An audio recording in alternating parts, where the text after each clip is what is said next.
우리가 작년 초에 신명기 말씀을 오늘 시간 동안 살펴보았습니다. 그리고 잠시 쉬었다가 다시 신명기 말씀을 시작하는데 몇 가지 짚고 넘어가야 될 상황들이 있어서 먼저 짚고 넘어가면서 말씀을 나누도록 하겠습니다. 신명기 말씀은 두 개의 말씀 이런 의미를 가지고 있습니다. 두 번째 계명 이런 의미를 가지고 있는데 바로 십계명이 신명기에 한 번 더 등장합니다. 그래서 하나님의 율법인 십계명이 이곳에 등장한다라고 해서 신명기라고 하는 말씀을 사용하는데요. 이 출애굽기에 등장하는 십계명과 이 신명기에 등장하는 십계명은 조금 다릅니다. 출애굽기에 나오는 십계명은 자꾸 발음이 자꾸 해서 출애굽기에 나오는 십계명은 출애굽을 기준으로 합니다. 그래서 하나님께서 이스라엘 백성들을 어떻게 이끄셨나라고 하는데 포커스와 목적이 있습니다. 그런가 하면 신명기에서의 십계명은 하나님의 구원에 대한 이야기를 다룹니다. 하나님께서 너를 어떻게 광야길 가운데서 섬겨왔는지, 하나님 어떻게 이스라엘 백성들에게 구원의 은혜를 베푸셨는지에 대해서 기록합니다. 그 결정적인 이유가 기준이 무엇이냐 하면 모세가 십계명을 받기 위해서 시내산에 올라간 그 40일 동안 이스라엘 백성들은 그 시내산 밑에서 우상, 금송아지를 만들어 놓고 섬겼던 일이 있었습니다. 그 사건이 기준이 되어져서 하나님의 구원에 대한 개념, 의미 이것이 조금 바뀌게 됩니다. 그래서 광야길에서 이스라엘 백성들이 하나님을 온전히 믿지 못했던 이들은 죽음 가운데서 가나안 땅에 들어가지 못하고 이제 2세대들 광야에서 태어났던 이들만 하나님의 은혜 가운데에 이 약속의 땅 가나안에 들어옵니다. 단 2명 요수아 갈렙 이 두 사람만 1세대가 광야에서 이제 가나안으로 들어오고 나머지는 다 죽어요. 지금 오늘 본문 말씀 속에 말씀을 선포하는 모세도 죽습니다. 약속의 땅에 들어오지를 못해요.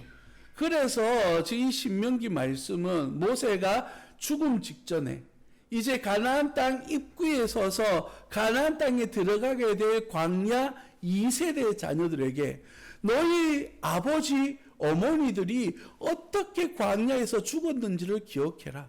하나님의 말씀에 불순종하고 하나님의 역사에 대하여 거절했던 이들이 어떻게 죽음 가운데 있었는지 알아라.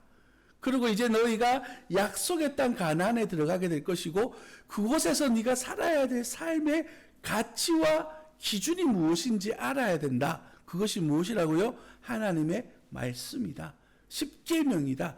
율법이다. 라고 말하고 있는 말씀이 바로 이 신명기 말씀입니다. 그래서 우리가 살펴보았던 15장까지 내용은 다양한 그런 이야기를 다루면서 오늘 본문 바로 앞서 있는 내용은 어떤 내용이냐면 이스라엘의 3대 절기에 대해서 이야기합니다. 이스라엘의 3대 절기는 유월절과 칠칠절 그리고 초막절 이 세 가지 절기를 이야기합니다. 우리가 잘 알고 있는 것처럼 유월절은 이스라엘 백성들이 출애굽하는 당시에 무설주에 발랐던 피를 보고 죽음이 지나갔던 일을 기념해서 만들어지게 된 것이 유월절입니다. 이게 요즘 무엇으로 연결됩니까?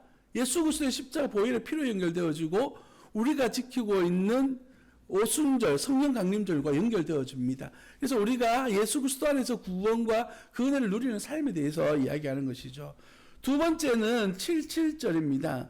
이제 이스라엘 백성들이 광야길을 다 지나고 난 다음에 가나안 땅에 들어왔어요.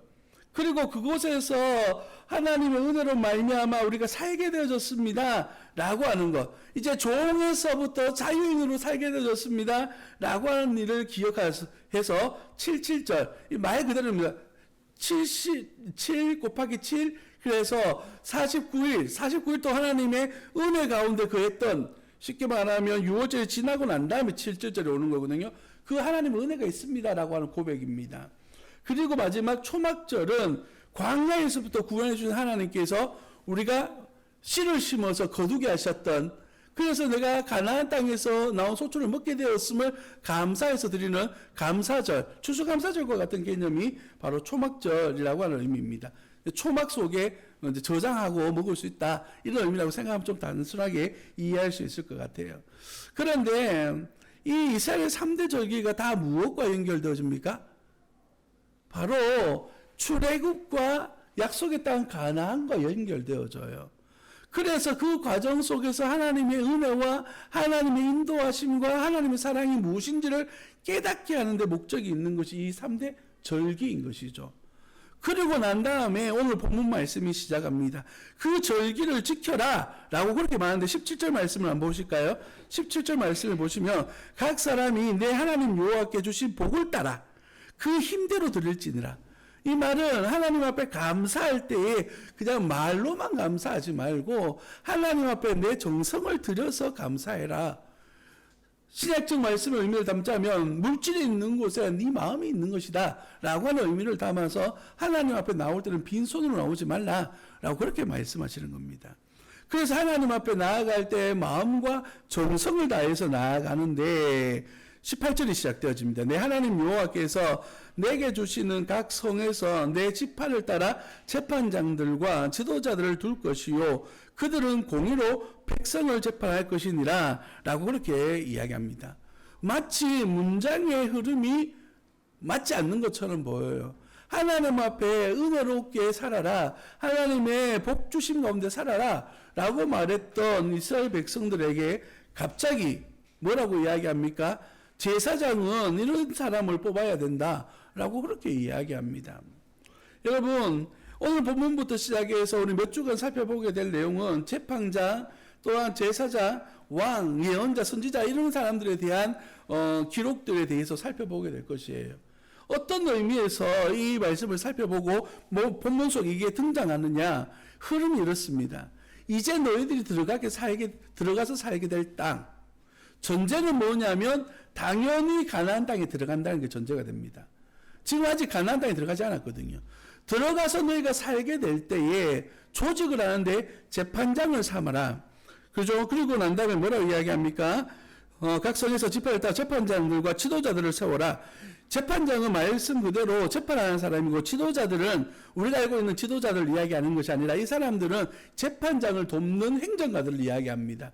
이들이 송사를 대신 이렇게 받아오거나 또 이렇게 대변해주거나 이런 업무적인 일을 하는 사람이고, 재판관은 백성들 앞에 서서 재판을 진행하는 사람이에요. 이들에 대하여서 이야기하고 있는 것이죠. 왜일까요?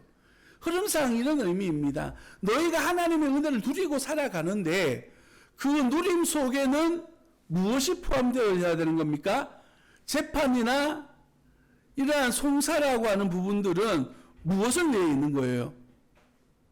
죄 지은 사람을 위해서 있는 겁니까? 아니면 건강한 사람을 위해서 이런 재판이 있는 겁니까? 피해당하고 손해보는 사람이 없으라고 재판관이 있는 거잖아요. 그 이유가 무엇입니까? 이제 약속의 땅 가나안을 하나님이 복 주셔서 갔는데 그곳에서 네가 억울한 일 당하지 않도록, 네가 이곳에까지 왔는데 하나님의 은혜의 손길로부터 벗어나지 않도록 너희 주변에다가 하나님이 사람들을 세워두겠다라고 하는 의미인 겁니다. 그래서 본문 속에 등장하는 이 재판장의 의미는 하나님께서 각 성읍에서 세우도록 해요.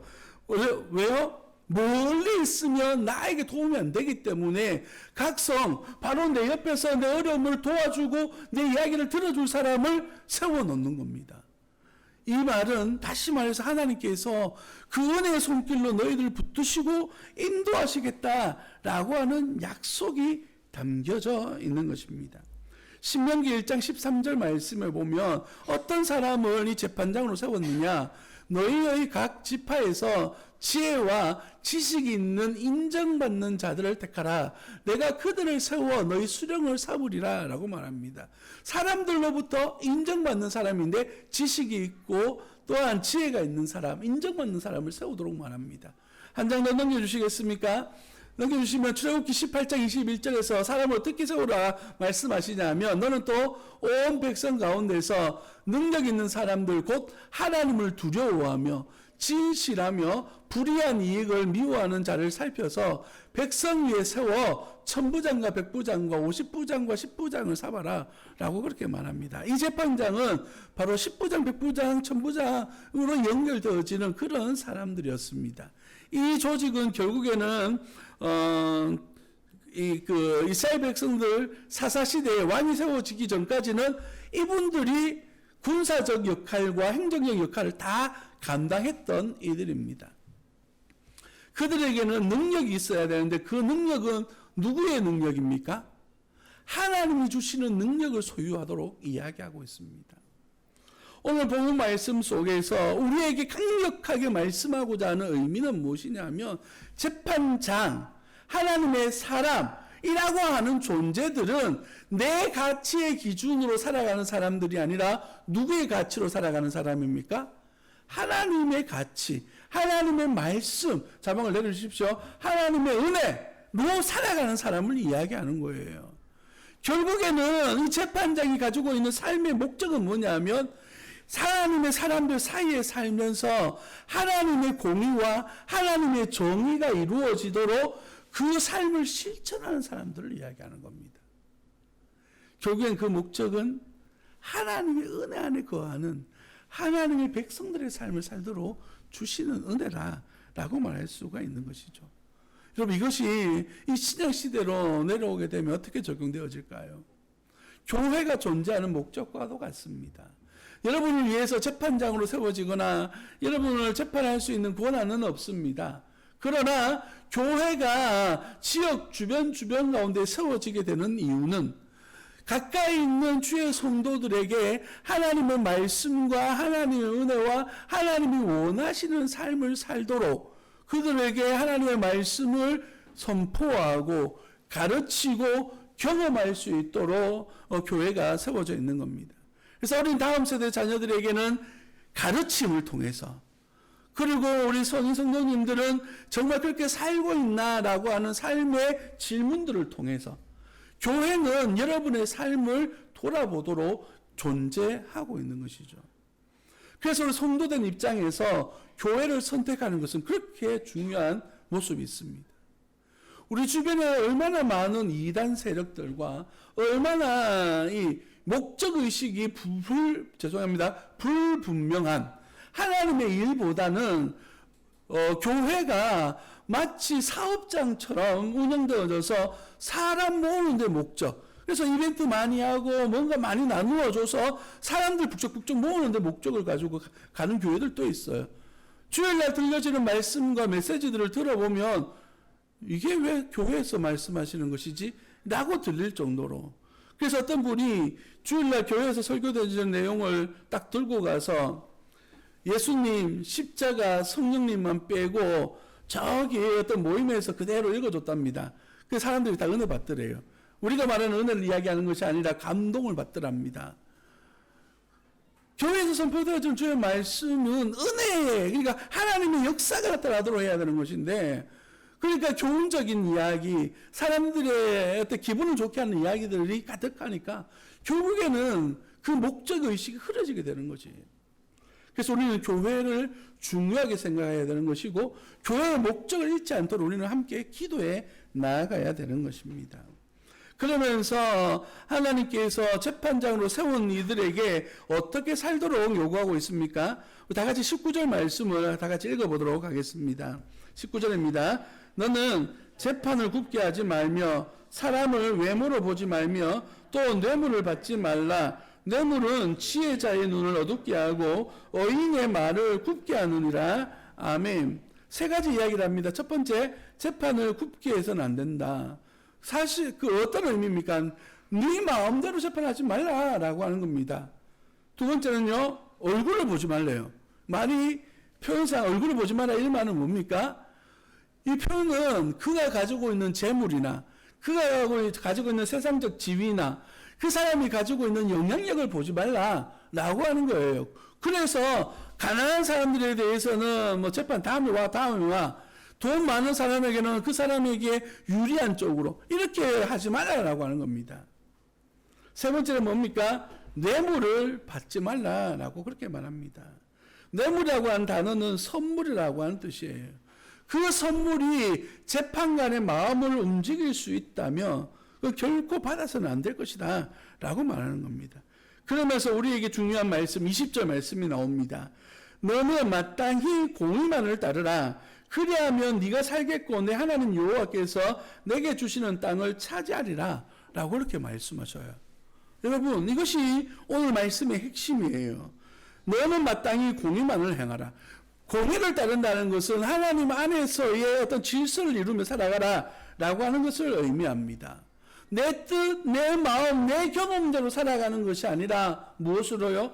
하나님의 법칙과 그 은혜 아래서 살아가라라고 말씀하시는 거예요.